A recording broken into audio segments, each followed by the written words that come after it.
27 number तक हो गया था ना। चलिए अब नेक्स्ट लिखिएगा 27 के बाद। 27 के बाद लिखिएगा 28। 28 लिखिएगा 1912, बांकीपुर पटना, बिहार में पहली बार। 1912, 28वां 1912, बांकीपुर पटना, बांकीपुर पटना। और लिखिएगा अध्यक्ष का नाम R N Mudholkar. R N Mudholkar. R N Mudholkar. R N मुधलकर।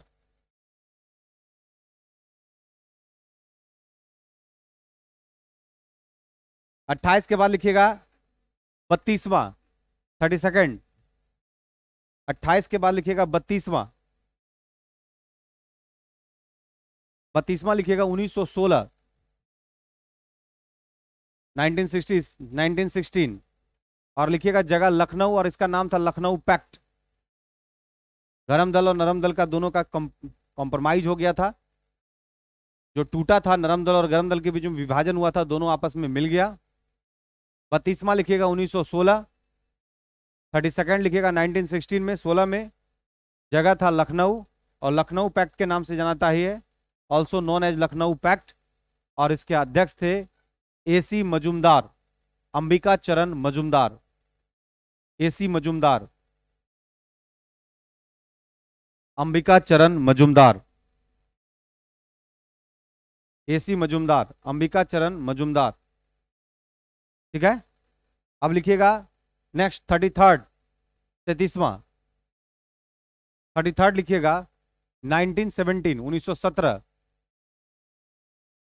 1917, 1917। जगह लिखिएगा कोलकाता, और अध्यक्ष का नाम लिखिएगा एनी बेसेंट। अध्यक्ष का नाम लिखिएगा एनी बेसेंट। Annie Besant. अध्यक्ष का नाम लिखिएगा एनी बेसेंट, और ब्रैकेट में लिखिएगा पहली महिला अध्यक्ष, कांग्रेस की पहली महिला अध्यक्ष। कांग्रेस की पहली महिला अध्यक्ष। एक बॉक्स बना के लिखिएगा ऊपर में टाइटल में एनी बेसेंट। एक बॉक्स बना के लिखिएगा टाइटल में एनी बेसेंट। बॉक्स बना के लिखिएगा टाइटल में एनी बेसेंट। लिख लिए।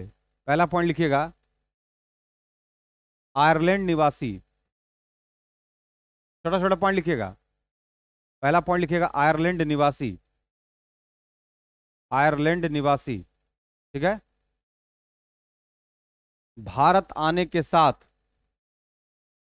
भारत आने के साथ, हम छोटा छोटा पॉइंट लिखना है। भारत आने के साथ थियोसॉफिकल सोसाइटी से जुड़ी। भारत आने के बाद थियोसॉफिकल सोसाइटी से जुड़ी, जिसके संस्थापक थे कर्नल ओलकॉट। कर्नल ओलकॉट और मैडम ब्लॉडवॉस्टकी।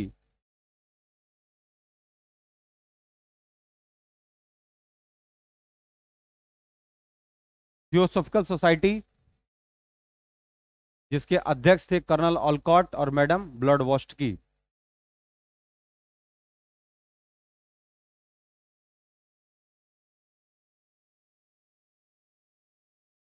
थियोसॉफिकल सोसाइटी और जिसके अध्यक्ष थे कर्नल ओलकॉट और मैडम ब्लॉडवॉस्टकी। ठीक है, लिख लिए। कर्नल ओलकॉट और मैडम ब्लॉडवॉस्टकी सबसे पहले आई, तो सबसे पहले जुड़ी किससे बस से? थियोसॉफिकल सोसाइटी से। नेक्स्ट पॉइंट लिखिएगा। हाँ उसी में एकदम एनी बेसेंट में ही लिखिएगा 1916 में होम रूल लीग की स्थापना की। ब्रैकेट में लिखिएगा बीजी तिलक के साथ मिलकर। बीजी तिलक, बाल गंगाधर तिलक। 1916 में होम रूल लीग की स्थापना की। होम रूल लीग 1916 में होम रूल लीग की स्थापना की। ब्रैकेट में लिखिएगा बीजी तिलक के साथ मिलकर। बाल गंगाधर तिलक के साथ मिलकर।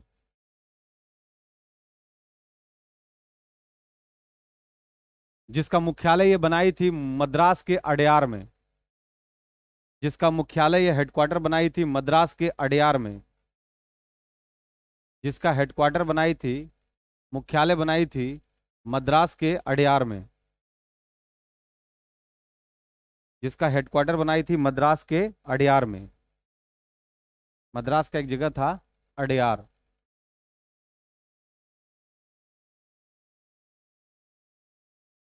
मद्रास के कौन सा जगह? अडयार।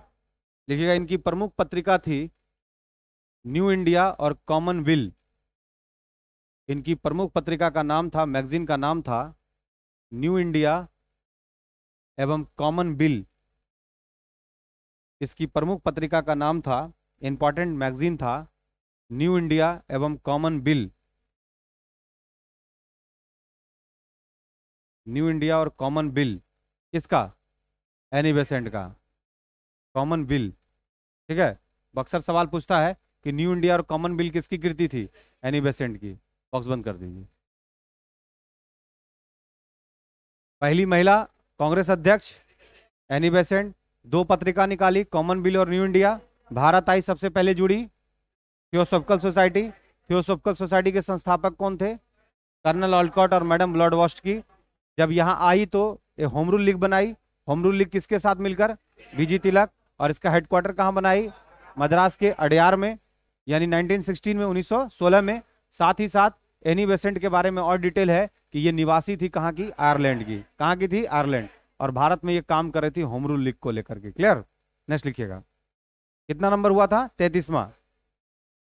33 के बाद लिखिएगा 38वां। 38वां 38 लिखिएगा 1922, 1922। दूसरी बार बिहार में। 38वां लिखिएगा 1922।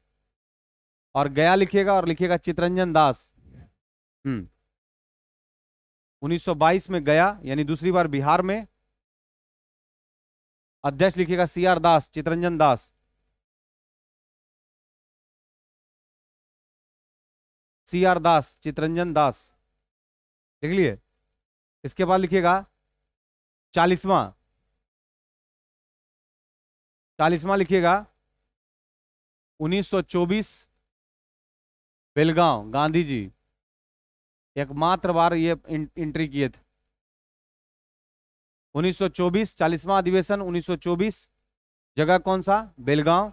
और एकमात्र एक बार बस किए थे कांग्रेस की अध्यक्षता। कौन? महात्मा गांधी। और गलतियों से महात्मा गांधी बक्सा हम नहीं लेंगे। अगर इनको ले लिए, मॉडर्न इंडिया यहीं खत्म हो जाएगा। बात समझ आ रहा है ना? काहे कि इनको लाएंगे 1915 में, और 1915 से लाएंगे तो 1948 तक कोई व्यवस्था नहीं छूटने का। तब इन्हीं के संबंधित काम होगा, इसलिए उपाय ये नहीं है। लिखिएगा नेक्स्ट 1924 बेलगांव, MK गांधी, महात्मा गांधी। अब लिखिएगा 41वां 1925। 1925 जगह लिखिएगा कानपुर। और अध्यक्ष का नाम लिखिएगा सरोजिनी नायडू।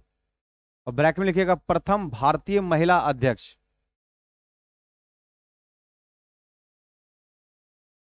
1925 जगह कानपुर, सरोजिनी नायडू लिखिएगा। और लिखिएगा प्रथम भारतीय महिला अध्यक्ष। वो पहली महिला अध्यक्ष थी और ये प्रथम भारतीय महिला अध्यक्ष थी। कंफ्यूजन में नहीं रहिएगा। पहला महिला कांग्रेस का अध्यक्ष पूछेगा एनी बेसेंट, लेकिन अगर उसमें जोड़ा रहेगा पहली भारतीय महिला सरोजिनी नायडू, याद रखना है। ये हुआ था 1925 में, हुआ था 1917 में। लीजिएगा बॉक्स में सरोजिनी नायडू को। सरोजिनी नायडू,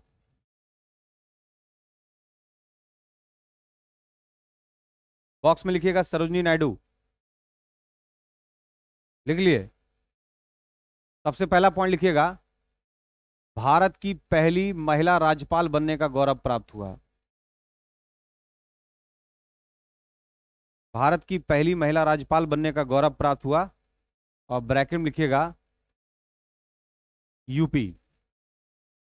भारत की पहली महिला राज्यपाल बनने का गौरव प्राप्त हुआ, ब्रैकेट में लिखिएगा यूपी, उत्तर प्रदेश। ठीक है?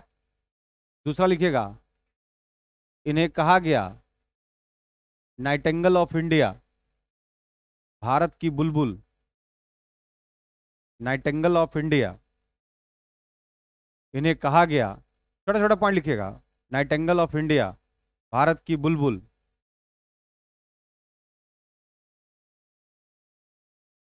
नेक्स्ट लिखिएगा,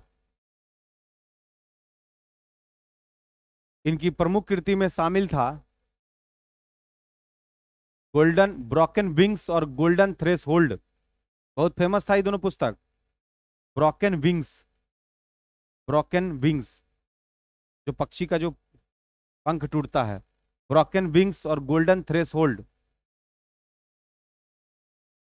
इनकी प्रमुख कृति में शामिल था ब्रोकन विंग्स और गोल्डन थ्रेस होल्ड।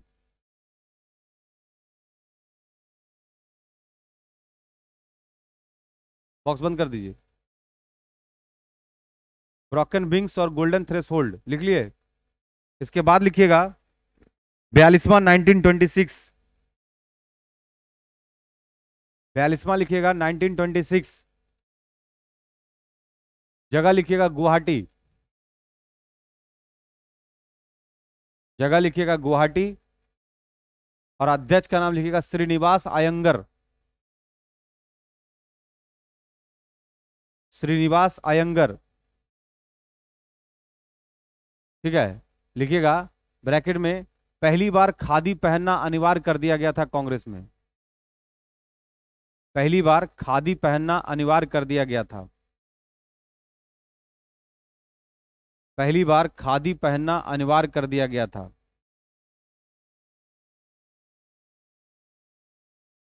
इसके बाद लिखिएगा 45, 45वां, 45 में लिखिएगा 1929 लाहौर, 45वां लिखिएगा 1929 1929 लाहौर, ब्रैकेट में लिखिएगा रावी नदी के तट पर, लाहौर रावी नदी के तट पर। अध्यक्ष का नाम लिखिएगा पंडित जवाहरलाल नेहरू, लाहौर रावी नदी के तट पर, अध्यक्ष का नाम लिखिएगा पंडित जवाहरलाल नेहरू। लिख लिए। ब्रैकेट में लिखिएगा पूर्ण स्वाधीनता के लक्ष्य को, ब्रैकेट में लिखिएगा पूर्ण स्वाधीनता के लक्ष्य को, वहीं पर पूर्ण स्वाधीनता के लक्ष्य को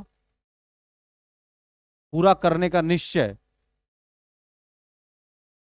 पूर्ण स्वाधीनता के लक्ष्य को पूरा करने का निश्चय। ब्रैकेट में लिखिएगा 26 जनवरी 1930, 26 जनवरी 1930, पूर्ण स्वाधीनता के लक्ष्य को पूरा करने का निश्चय। ब्रैकेट में लिखिएगा 26 जनवरी 1930। लिखिएगा 51, 51वां, 51, 51वां 1937, जगह का नाम लिखिएगा फैजपुर, ब्रैकेट में लिखिएगा पहली बार गांव में। 51 1937 1937 लिखिएगा फैजपुर, और ब्रैकेट में लिखिएगा पहली बार गांव में। हाँ, पहली बार गांव में। लिखिएगा अध्यक्ष का नाम जवाहरलाल नेहरू, पहली बार गांव में, अध्यक्ष का नाम लिखिएगा जवाहरलाल नेहरू, और इसमें लिखिएगा प्रांतीय स्वशासन की मांग, प्रांतीय स्वशासन की मांग, डिमांड, प्रांतीय स्वशासन की मांग, डिमांड। लिखिएगा 52वां, 52nd, 52वां लिखिएगा 1938, 52वां लिखिएगा 1938, जगह लिखिएगा हरिपुरा, 1938, जगह लिखिएगा हरिपुरा, अध्यक्ष का नाम लिखिएगा सुभाष चंद्र बोस। 52nd 1938, जगह हरिपुरा, और अध्यक्ष का नाम लिखिएगा सुभाष चंद्र बोस। थोड़ा सुनिएगा, अब यहां पर से एक आदमी को छोड़ के तो हम नहीं जाएंगे, जिसका नाम होगा एससी बोस, सुभाष चंद्र बोस। इनके बारे में पहला एक बात सुन लीजिए। 1938 में 1938 में गांधी जी, गांधी जी मतलब पट्टाभी सीतारामन ने गांधी जी को सीधे हरा दिया, क्योंकि हार के बाद गांधी जी ने स्टेटमेंट दिया था कि ये पट्टाभी सीतारामैया की हार नहीं, बल्कि मेरी हार है। हम पूरा अपना पूरा ताकत लगा चुके हैं, लेकिन हम जीत नहीं पाए। किससे? सुभाष चंद्र बोस से। और सुभाष चंद्र बोस वो व्यक्ति थे जिन्होंने कभी गांधी जी को राष्ट्रपिता की उपाधि भी दी थी, जिनको इन्होंने इंटाइटल किया था राष्ट्रपिता, उन्हीं को उस चुनाव में उनके सबसे प्रिय आदमी पट्टाभी सीतारामैया को हराया। और हरा करके सुभाष चंद्र बोस एक बार नहीं 1938 में बने और 1939 के त्रिपुरी कांग्रेस में भी अध्यक्ष बने। कौन? सुभाष चंद्र बोस। तो पक्का है कि सुभाष चंद्र बोस को यहां से छोड़ करके भागना मुश्किल है। यहां से इन पर काम चलेगा, इन पर काम थोड़ा लंबा चलेगा। कहा जाता है कि कभी कभी कुछ ऐसे व्यक्तित्व होते हैं जिनके बारे में अगर आप नहीं बात करते हैं तो आपको हमेशा हमेशा मन में लगेगा कि कुछ छूट गया है, और इनके बारे में हमको बोलना चाहिए था और जम के बोलना चाहिए था। क्योंकि इनके बारे में अगर हम बात करेंगे तो इतना ज्यादा बात होगा कि वो बात अभी करंट डेटा से भी जाके मिल जाएगा, क्योंकि करंट डेटा में कुछ द्वीप का नाम इनके नाम से हो गया है।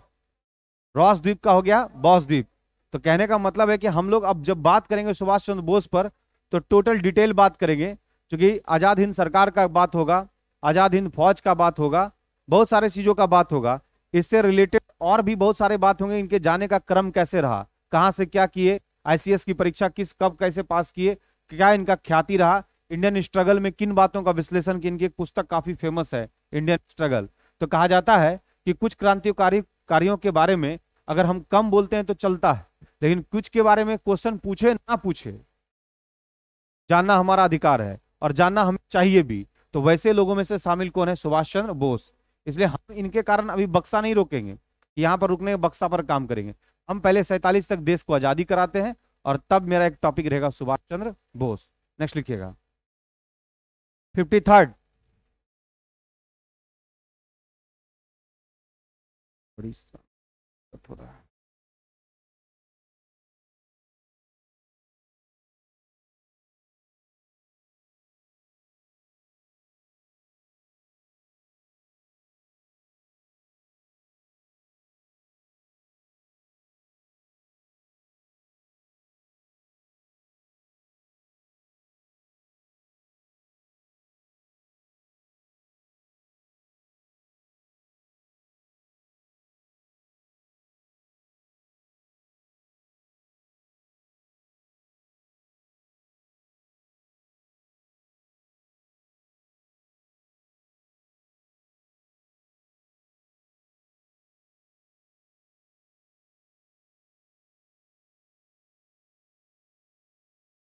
बैटरी चेंज करो तो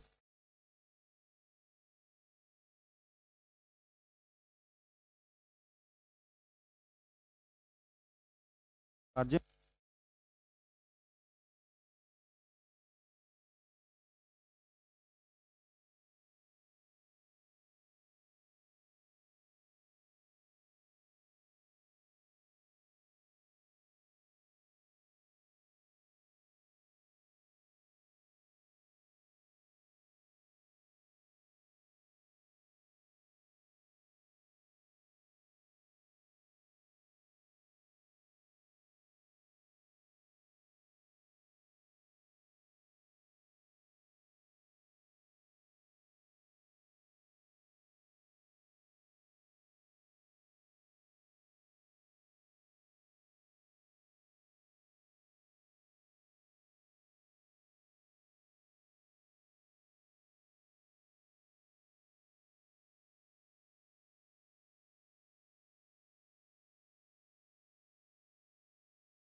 लिखिएगा। 52nd के बारे में बोल दिए थे। 53rd 1939 त्रिपुरी, त्रिपुरा नहीं त्रिपुरी, कहाँ है ये? मध्य प्रदेश में। और ये हरिपुरा गुजरात में, याद रखिएगा। 1938 1939 हो गया। इसके बाद 53वां लिख लेना ना, 1939 त्रिपुरी सुभाष चंद्र बोस, सब्सिक्वेंट 2 हो गया। नेक्स्ट लिखिएगा 55वां 55th, दोनों में सुभाष चंद्र बोस, बताए तो 2 बार लगातार। 1939 और 1938 और 1939 दोनों।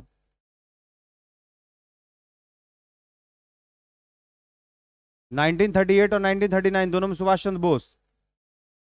अब 55वां लिखिएगा 55th, 55वां 1946 में लिखिएगा मेरठ जगह, 1946 में लिखिएगा मेरठ जगह। और अध्यक्ष का नाम लिखिएगा आचार्य जेबी कृपलानी, आचार्य जेबी कृपलानी। और ब्रैकेट में लिखिएगा देश की आजादी के समय कांग्रेस के अध्यक्ष यही थे, क्योंकि हमेशा ये दिसंबर में होता था इसका अध्यक्षता, इसलिए अगस्त में ये देश आजाद हो गया। तो अगर पूछेगा कि देश की आजादी के समय कांग्रेस के अध्यक्ष कौन थे, तो आचार्य जेबी कृपलानी। यानी 55वां नंबर 55th में 1946 मेरठ, आचार्य जेबी कृपलानी। और नेक्स्ट लिखिएगा 56th 56वां, 56वां लिखिएगा 1947, 1947 जगह लिखिएगा दिल्ली। और अध्यक्ष का नाम लिखिएगा डॉक्टर राजेंद्र प्रसाद।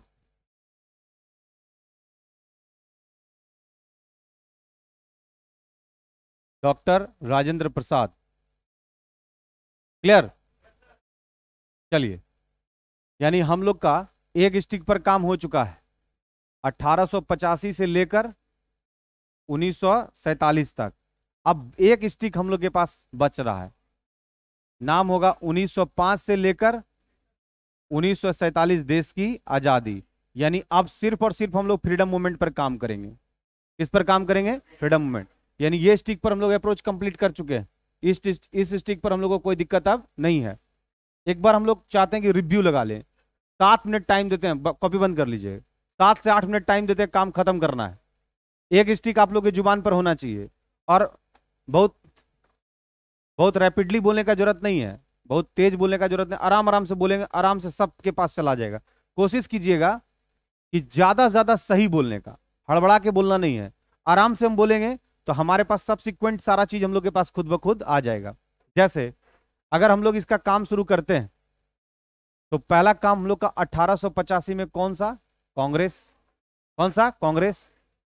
हम पहला आते हैं 1 नंबर, 2 नंबर, 3 नंबर और 4 नंबर। क्लियर है? पहला अध्यक्षता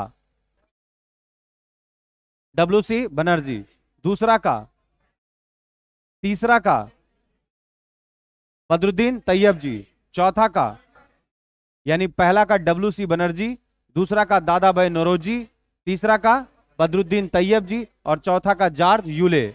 यानी डेट भी सबसिक्वेंट है 1885, फिर कौन सा 86, फिर कौन सा 87 और फिर कौन सा 88। तो एक 4 सबसिक्वेंट याद रखिएगा। 85 से लेकर 88 तक कोई दिक्कत नहीं है। 85, 86, 87 और 88। 85 हुआ मुंबई, 86 हुआ कोलकाता, 87 हुआ मद्रास और 88 हुआ इलाहाबाद। क्लियर है? अब यहां पर 4 सबसिक्वेंट में क्या मैटर हम लोग के पास आ रहा है, यानी हम लोग के पास आ रहा है 1 नंबर, 2 नंबर, 3 नंबर और 4 नंबर। ये चारों पर हम लोग का डिटेल होना चाहिए। बोलता है WC बनर्जी जब किए थे अध्यक्षता, उसमें प्रतिनिधियों की संख्या थी 72, और होना था कहां? हुआ कहां? मुंबई के गोकुल चंद्र तेजपाल संस्कृत विद्यालय में। कहा हुआ? गोकुल चंद्र तेजपाल संस्कृत विद्यालय में। दूसरे के अध्यक्षता किए थे दादा भाई नौरोजी, वो दादा भाई नौरोजी जिन्हें होप ऑफ इंडिया कहा गया। ये बात किसने कहा? एलिफिस्टन कॉलेज के शिक्षकों ने। एलिफिस्टन कॉलेज के शिक्षकों ने कहा था कि आप होप ऑफ इंडिया हैं, भारत की आशा हैं। इन्हें कहा गया grand old man of India, Bharat के वयोवृद्ध नेता। इन्हें कहा गया भारत का ग्लैडस्टोन। क्या कहा गया? ग्लैडस्टोन। किसको? दादा भाई नौरोजी को। साथ ही साथ इनकी 2 संस्था काफी फेमस, ईस्ट इंडियन एसोसिएशन और लंदन इंडियन एसोसिएशन।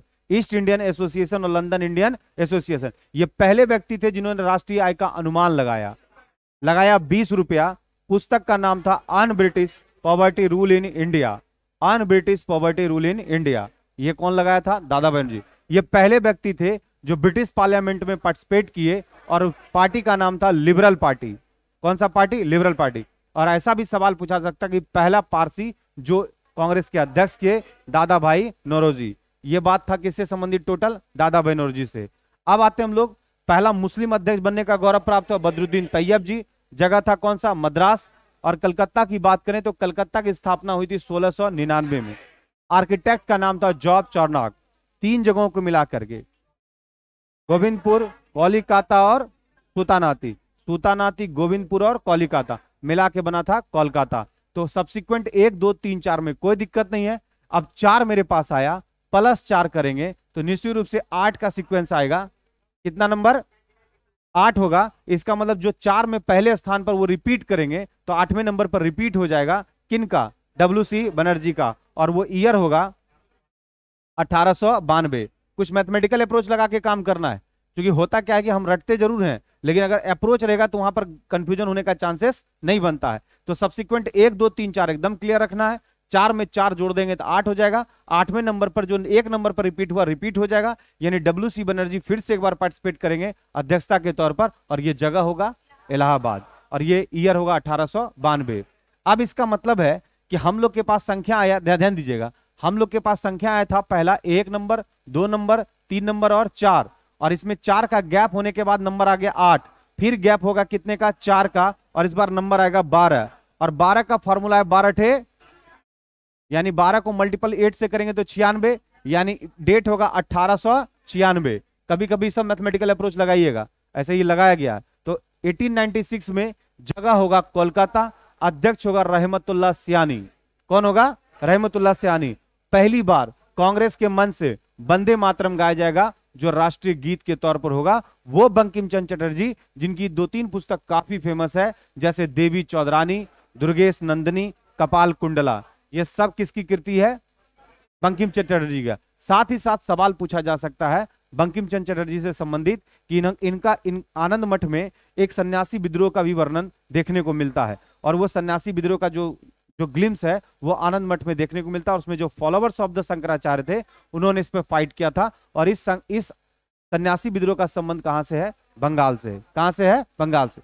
साथ ही साथ हमने यह भी कहा था कि जो वंदे मातरम का जो कंसेप्ट है वो आनंद मठ का ही पार्ट है, दैट इज आनंद मठ का वो, और उस आनंद मठ का जो रेगुलेट करने का काम, उसको क्रिएट करने का काम कौन के थे? बंकिम चंद्र चटर्जी। 2 बातें और याद रखना है, एक दुर्गेश नंदिनी और एक कपाल कुंडला और एक देवी चौधरानी, ये सब किसकी कृति है? बंकिम चंद्र चटर्जी का। 1896 के बाद, यानी 12वां अधिवेशन के बाद, जस्ट इसका रिवर्स कीजिए, आ गया कितना नंबर? 21, और 21 हुआ 1905। जगह था बनारस, अध्यक्ष थे गोपाल कृष्ण गोखले। ये गोखले महात्मा गांधी के राजनीतिक गुरु थे, और इनके राजनीतिक गुरु थे महादेव गोविंद रनाडे। इस गोपाल कृष्ण गोखले को डायमंड ऑफ इंडिया कहा गया है, भारत का हीरा। क्या कहा गया? भारत का हीरा। और साथ ही साथ एक ऑर्गेनाइजेशन का स्थापना की, सर्वेंट्स ऑफ इंडिया सोसाइटी। किसके द्वारा?